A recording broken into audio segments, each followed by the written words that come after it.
तर सरत्या वर्षाला निरोप देण्यासाठी आणि नवीन वर्षाचं स्वागत करण्यासाठी अवघे आता 2 दिवस उरलेत। यंदा सरत्या वर्षाला निरोप आणि नवीन वर्षाच्या स्वागतासाठी मुंबईकर मोठ्या प्रमाणात रस्त्यावर उतरणार असल्याची शक्यता आहे। 31च्या या जल्लोषाला गालबोट लागू नये यासाठी मुंबई पोलीस ताकदीने सज्ज झाले। पोलिसांनी शहरात पोलिसांचा मोठा बंदोबस्त तैनात ठेवलेला आहे।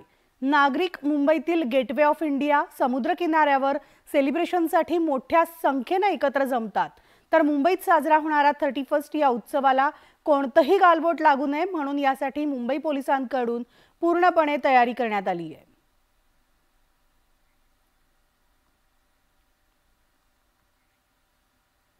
आणि नववर्षाच्या या स्वागतासाठी दारू प्यायची असेल तर परवाना घ्या असे आदेश राज्य उत्पादन शुल्क विभागाने काढलेत।